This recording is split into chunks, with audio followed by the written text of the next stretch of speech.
আসসালামু আলাইকুম সবাইকে ফরিদ ভাই ইউটিউব চ্যানেলের পক্ষ থেকে স্বাগতম।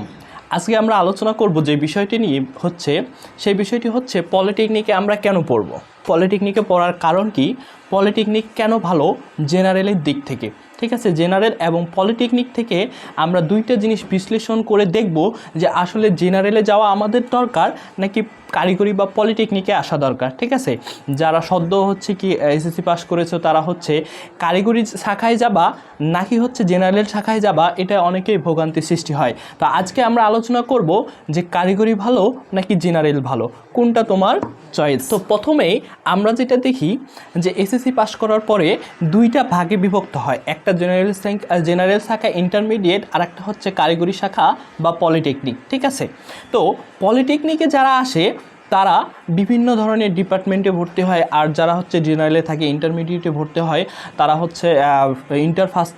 ফার্স্ট ইয়ারে ভর্তি হয়ে থাকে সায়েন্স অথবা আর্টস অথবা কমার্সে। ঠিক আছে, এখন কথা যে ব্যক্তিটা যে জেনারেল শাখায় গেল আর যে পলিটেকনিক শাখায় গেল এর মধ্যে যে পার্থক্যটা কী, সর্বপ্রথম এটা আগে আমরা দেখি যে পলিটেকনিকে ভর্তি হলো, পলিটেকনিক 4 বছরের কোর্স। ঠিক আছে, ডিপ্লোমা 4 বছরের কোর্স কারিগরি শিক্ষায়, আর যে ইন্টারমিডিয়েটে ভর্তি হলো সে কিন্তু 2 বছর পরেই আবার কি করতে পারবে, অনার্স অথবা ডিগ্রিতে ভর্তি হতে পারবে।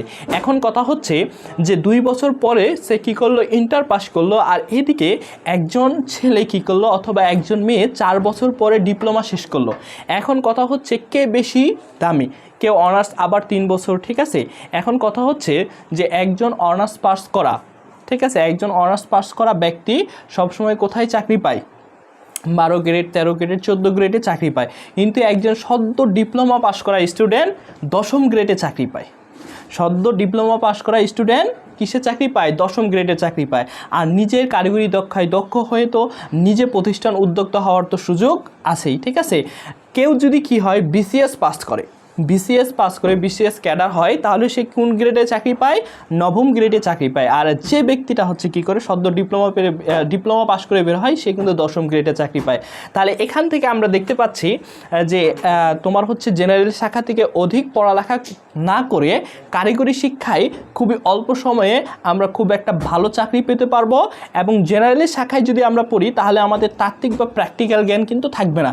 কিন্তু আমরা যদি কারিগরি শাখাতে বা কারিগরি লাইনে পড়ি তাহলে কিন্তু আমাদের প্র্যাকটিক্যাল বা যে কাজ করার দক্ষ এটি গড়ে উঠবে। ঠিক আছে, তাহলে এখন আমরা বিচার বিশ্লেষণ করে দেখলাম যে আমাদের কারিগরি শিক্ষাটাই কি সব থেকে উত্তম জেনারেল শাখা থেকে। ঠিক আছে, কারণ কারিগরি শিক্ষায় তুমি শিক্ষিত হলে তুমি কি করবা, নিজে একজন দক্ষ হবা, দেশ এবং জাতির উন্নতি করবা। সবাইকে ধন্যবাদ।